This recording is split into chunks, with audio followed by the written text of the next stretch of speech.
Thank you for joining us for the March 2nd media availability with County Health Officer Dr. Ian Hoffman. Would you like to start by addressing the community? Yes, thank you. Want to talk a little bit about our tier status. As we know, we moved into the red tier last week. Um, the that tier status is updated weekly, and we are watching it very closely because we have noticed that the case rates has increased over the past week and not continued to decrease like it was over the preceding weeks. Um, it's always a good reminder for us to keep in mind that there could be more cases coming down the line if we are loosening up too quickly. So just a reminder to continue to mask, distance, avoid gatherings. We also know there will be an update from the state this week on tier status, and we look forward to hearing more about that and how it could affect us here in Humboldt County. Thank you, Dr. Hoffman. From the Redwood News. With the recent emergency use authorization of the Johnson & Johnson COVID vaccine, how soon can Humboldt County expect to begin receiving doses of the vaccine? How will this increase in supply impact the county's vaccination plan? Will it move it forward any quicker? So we know that California is getting 380,000 doses of Johnson & Johnson this week. We have not seen any allocation numbers yet for the counties.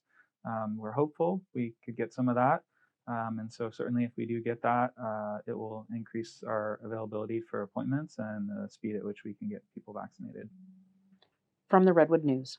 Can you talk about how public health and other providers determine who gets what vaccine, considering the J&J vaccine is only one dose versus the 2 doses required for Pfizer and Moderna? Is one vaccine better than the others? Will the single-dose vaccines be used for any specific groups of the population?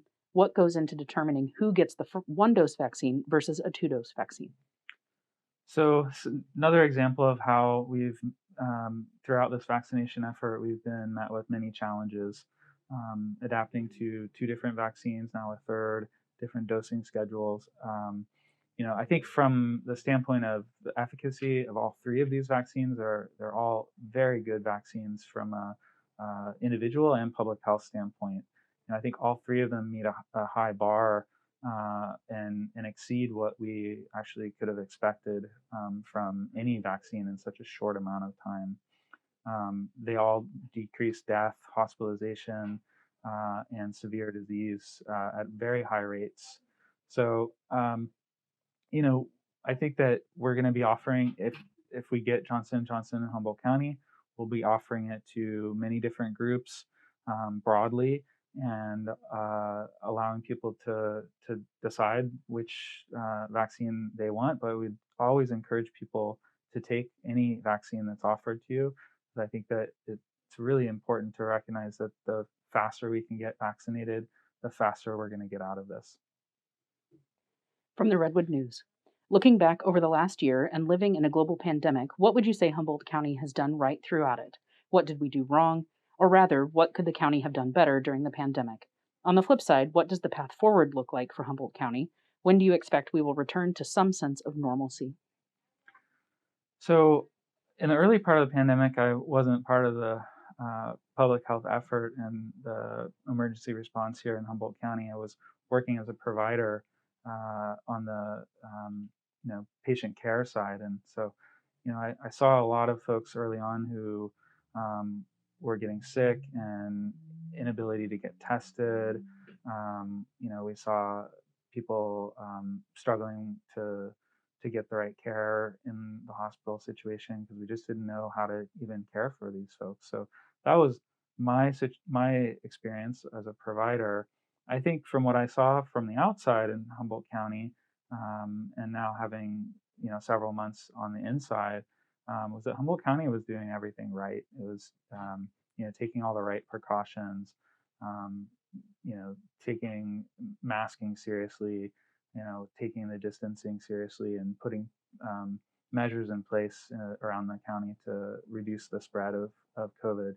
A robust contact tracing and investigations unit, um, a strong joint information center to get information out to the community and keep them updated with a very fast moving um, situation that changed sometimes, not just day to day, but hour to hour. So I think overall the response in Humboldt County has been great and continues to be so.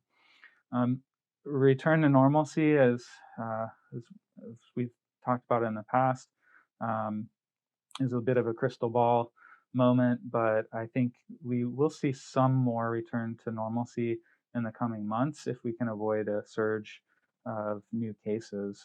So that's going to be really important for us to continue on our path of maintaining the same things that we've been doing all along that reduce the caseload. So masking, distancing, avoiding large gatherings, and as we look forward to some guidance around how we might be able to gather more safely in public spaces, it's going to be extra important for us to adhere to those guidelines so that we can have some sense of normalcy without a large surge in cases. From the Redwood News. We're almost a full year into the COVID-19 pandemic. Can you talk about how public health's approach to managing the pandemic has changed since last March? What have been some of the biggest challenges public health has had to overcome during the pandemic? Yeah, so I think that working among all the different partners in both the public health side, government, private entities, not just in healthcare, but businesses and um, organizations and law enforcement. I mean, everyone had to come together to meet these complex challenges over the course of this pandemic. Communication is difficult when you've got so many people involved. So I think that's been one of the biggest challenges by far. Things are fast moving and knowledge changes sometimes. What we know one day might not be the same as what we know the next day. So those have been some of the challenges during the pandemic. From the North Coast News. With Humboldt County now in the red tier on the state's reopening blueprint, could we soon expect a move into the orange tier? What about the county's current data leads you to that conclusion? So I'm not seeing movement to the orange tier right now.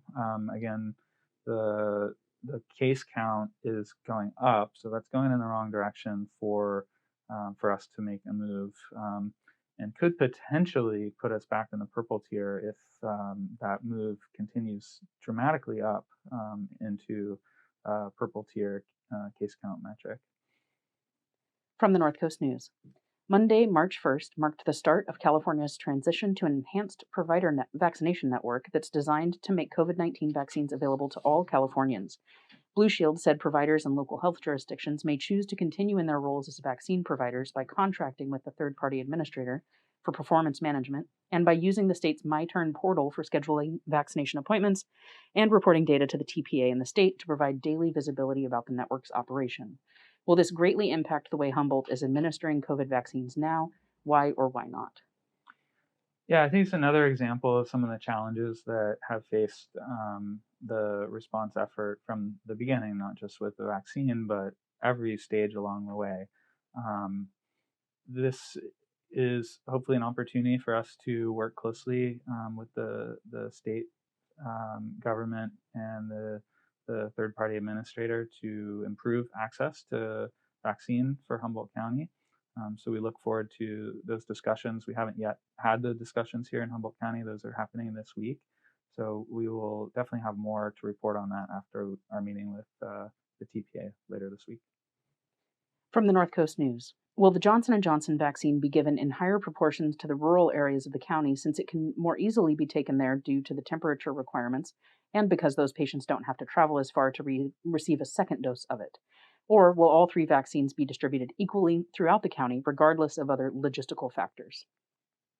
So there are many ways this vaccine will likely be used. I think it can be used in those scenarios of hard to reach areas, populations that might be harder to reach.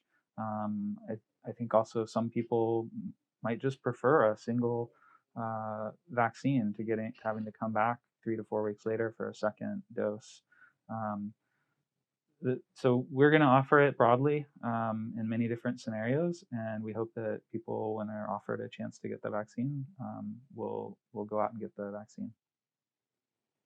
From the Red-Headed Black Belt. Dr. Mike Ryan of the World Health Organization explained that the COVID-19 vaccines will potentially need to be, quote, updated and periodically tailored to combat the mutations of COVID more easily, similar to with the common flu. Does this suggest to you any concern that COVID, is developing into an endemic virus like the flu? I think that all signs do point that COVID-19 will become endemic.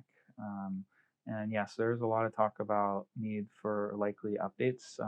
Many of those are in research trials right now with Pfizer and Moderna vaccines, and there's even a trial underway for a second dose of Johnson and Johnson vaccine. So I think we will see more vaccines for COVID on the horizon and likely boosters in the future, similar to the way flu is updated yearly. From the redheaded black belt, are you concerned that it is possible for COVID to become an endemic disease? Yes. From the redheaded black belt, Humboldt's new vaccine data added to the dashboard is showing a relatively small number of teenaged community members having received vaccine shots, 144 between the ages of 16 to 19. Can you explain if these vaccinations were due to the type of employment of these young people or how they fit into the tier of vaccine distribution? Yeah, I would suspect these are young folks who are working in sectors that were open um, to vaccination, or potentially volunteers as well. That's another possibility. From the Time Standard, how can residents decide which is the best vaccine for them, given that many residents in Humboldt County don't have a primary care physician due to the doctor shortage? I think first and foremost is that if you're offered a vaccine appointment, highly recommend taking that vaccine appointment. Um, I think for most people, there's not really a reason to pick one or the other unless there's individual choices, of, like I said earlier, um, you know, you don't want to get a second shot. Maybe it's difficult for you to make it in for an appointment. These could be personal factors, but I think overall, we're working on ways to reach out to folks who don't have a doctor here in Humboldt County. We have the interest form, encourage people to use that, and I think that the opening up of My Turn could also increase the ability for people to have access to appointments here in Humboldt County that wouldn't be available to them otherwise. So we're looking forward to those and work through some of those challenges that are going to be there for sure in implementing this change. But those are some of the sorts of things that could help alleviate, you know, uh, people who aren't getting access right now.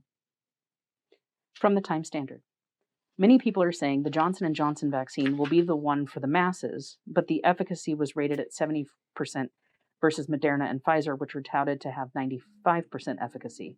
What are your thoughts on that concern?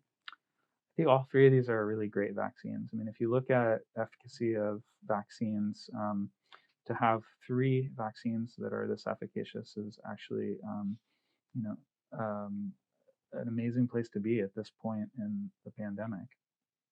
Um, so, uh, if you're offered an appointment, would highly encourage you to take it, regardless of the kind of vaccine that's being offered. And the effectiveness of um, Johnson Johnson in the United States trials was actually upwards of 87%.